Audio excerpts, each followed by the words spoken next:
What's up? Back again with another Yu-Gi-Oh deck profile. This time we're doing Runick Generators, alright? And pretty strong deck. I've won a few tournaments with this. Yeah, let's get right into it. Alright, so first things first, we're playing 3 Lopter, or Loki, Shatter of the Generator bosses. This is your only normal summon, okay? The only one you're playing. What it does is you can tribute it, quick effect tribute, tribute it to summon a level 9 generator from your deck. So that's insane. So normally the combo you want to do is tribute this guy, summon the searcher, and then the searcher adds you the field spell, and that's basically full combo. So yeah. Also, a lot of people really fell for this. It's super simple, but I guess people don't understand. Basically, it's quick effect, right? So you summon it, people either try to effect veiler or imperm it, but they don't read. So you could just quick effect tribute it, and the effect still goes. So unless they have like called by or something, or Ash, they can't really do anything against it. But yeah, moving on. We have 3 Vala of the generator bosses. She is insane. She is the best extender in the deck. The only extender in the deck, actually.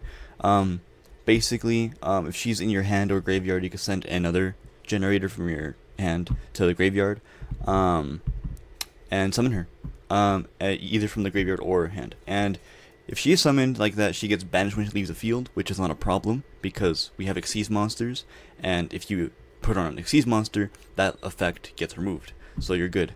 And yeah, when she is special summoned, she summons another generator from your hand or graveyard. So not only is she an extender, but she also allows you to summon more. So insane card right there. Definitely a 3 of. I would play 5 of this if I could, but you know, can't. Next up, we got the 1-ofs. We got 1 Utsgarda. This guy is quick effect tribute 2 generators to target a card on the field and banish it.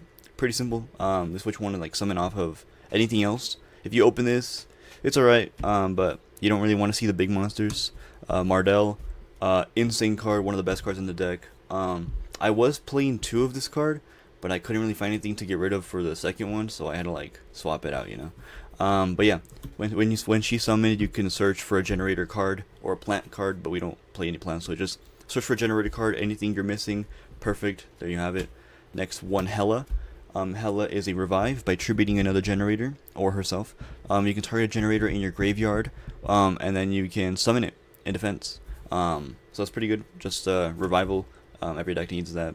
Next, you got Nidhogg, generator boss of ice. This one it can negate inherent summons like Solemn Judgment. So really strong card, and it only requires 1 tribute, so you can just tribute itself to like Solemn Judgment a card basically. Only summons though, only summons.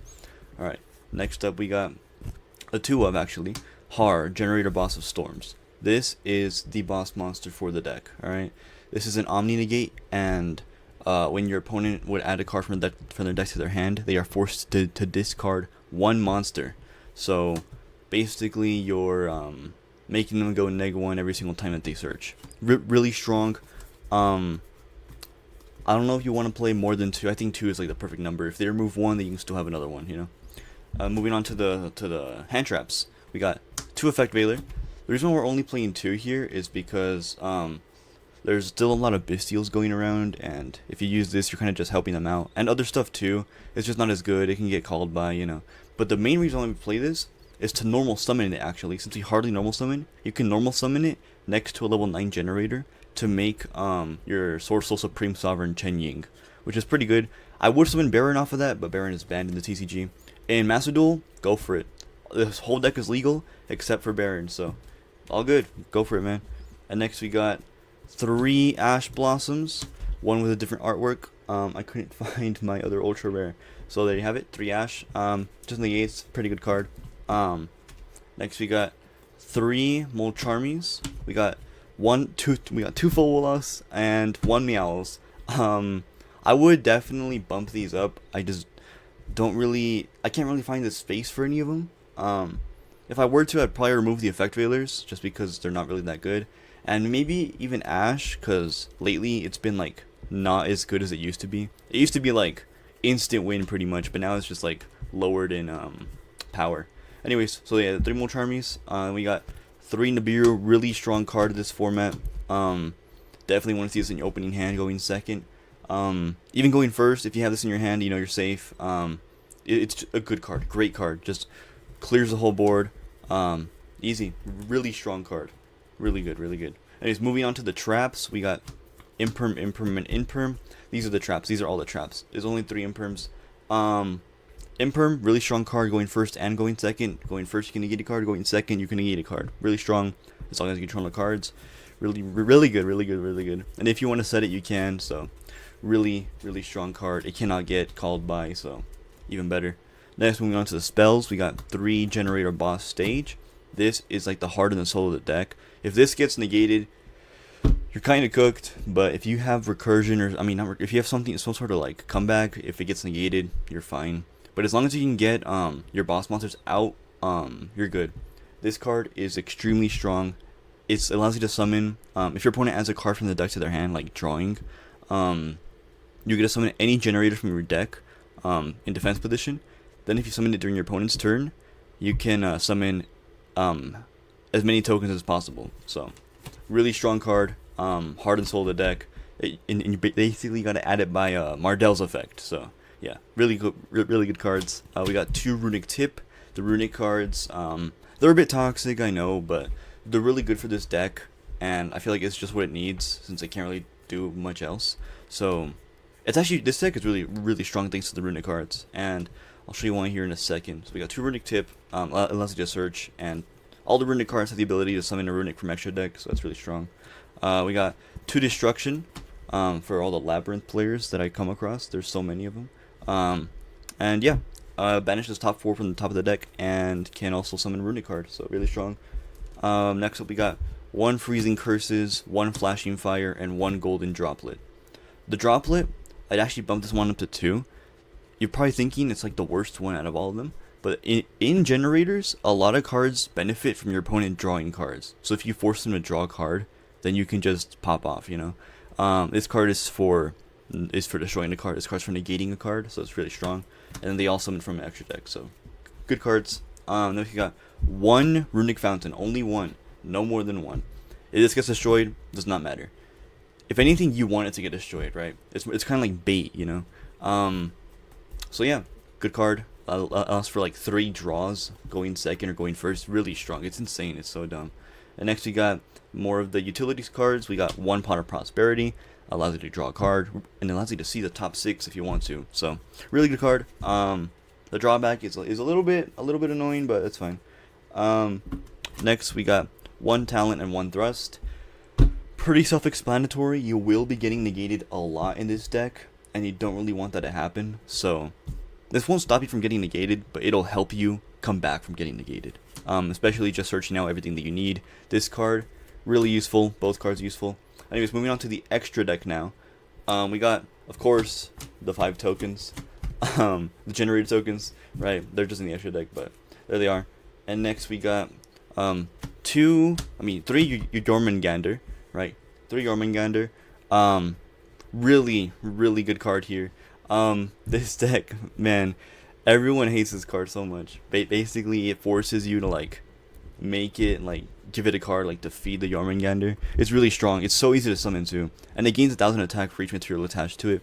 So if you can get this thing like 6 materials, it can make an insane Zeus. So really good card.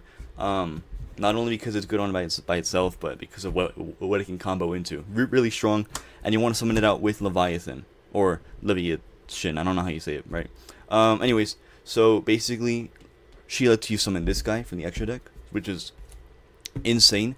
So the board you want is just her and the boss stage. That's what you want. Really insane board, not gonna lie. This card just allows you to tribute it, and then depending on how many materials she has, allows you to eat that many cards that they control or in the graveyard to feed the Jormungandr to summon it. It's really good. So yeah, it allows you to get interruption and suck up like 2 of their cards. Really good card. I played at 3, but there's just cards I want to run here more than another one of her, right? Then we got 1 Infinitrack Earth Slicer. Really good removal, and it's actually really good under stun decks because a lot of them like to play the barrier statues, and I noticed them playing some really dumb ones. So this thing actually helped me win a tournament just because I was going against stun, and they couldn't lock out this card. Anyways, just a really unique interaction, but it's really good because it can destroy up to 2 cards, so good card, and high attack, so strong. And then 2 Phantom Fortress Enter Blastnir, right? The reason why is because it banishes, and also they have the same rank and name, and they are not number monsters. The reason why that is important is because here we have our Utopic F-Zero package, right? And the way you summon this is by having 2 Xyz monsters with the same rank except number monsters. So you can use this guy or Jormungandr, right? But it's you cannot have 2 of the same generator monsters on the field at the same time. So you can't do that actually. None of them, even the main deck monsters, you can't have 2 of them at the same time with the same name, you know. So it's a little bit frustrating, so I'm only playing 1 of each, but it's whatever.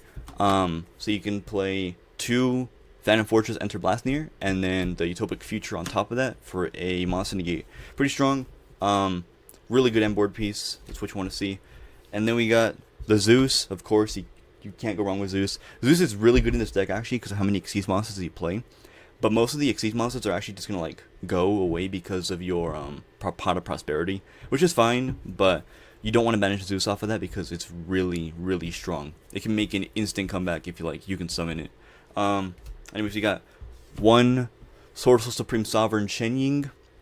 This would be Baron de Fleur, but of course she is banned in the TCG. In the Master Duel, play it if you want. Play it. You must play it. It's really good, right? Only thing is you can only summon it with Effect Veiler. So you got a normal summon Effect Veiler plus any level 9, and boom, you have yourself a Chen Ying. It's really good because this deck banishes a lot off of all of the Runicks. So it's going to have high attack, and all your opponent's monsters are going to have low attack. You feel me? So, and its other effect is if you were to ever be destroyed, you could just banish a card from your graveyard instead. So, more banishes, and when a card is banished, you can target a card on the field and in the graveyard and banish them both. Really, really strong. If only it was easier to summon, but it does require 1 Effect Veiler at least. Really good card. But yeah, moving on to the fusion monsters, we got the Huan and the Sleipnir, right? The Sleipnir, we're only using it because it's level 9. So basically, if you couldn't have your extender, basically if you have any level 9 on the field, and a Sleipnir, by any Runick card, you can Xyz summon into your Leviathan girl, and then you have an interruption during your opponent's turn, which is really strong. And you have Huan to search the fountain. So, pretty simple. Let's see. Also, she also protects your Generator boss stage, which is also a field spell, so it's really good. Next, for a Link monster, we only have 1 SP Little Knight. The reason why we're not playing the IPSP is because you literally don't need to. And like, I feel like that's just a bit too much, like, what do you call it? It just consumes too many cards, you know? With these, you just use any Runick card, boom, summon it, you go into SP, and since you already can't attack that turn, SP's drawback doesn't even apply, so you're good. But yeah, anyways, that was gonna be all for the deck profile. It's a really strong deck, and I have won my locals with it. So really good deck. Definitely recommend playing it, picking it up. It's actually it's like dirt cheap, honestly. Besides the hand traps, I think it's like not even that bad. Only problem with the deck is that it kind of does brick sometimes. And sometimes you might only have like a hand of like 5 interruptions or 4 interruptions, which sounds good on paper, but like when you actually are playing the game, like you want to be actually able to, you know, play the game, not just interrupt. You want to be able to put up a board, stand a chance, you know, do other stuff besides just negating your opponent with hand traps. And with this deck, it's just kind of not that possible to always draw a good hand. But with the Molcharmies and with everything else, you should be fine, honestly. I'd even recommend adding a Pot of Desires if you really want to. I don't see a problem with it. It's not you're gonna be drawing your whole deck anyways. So I think adding a Pot of Desires is actually pretty smart. So anyways, yeah, that'll be all for the deck profile. Thank you guys for watching. Let me know what you guys think in the comment section below. Leave a like, subscribe if you want to. I don't really know. Anyways, that'll be all. See ya.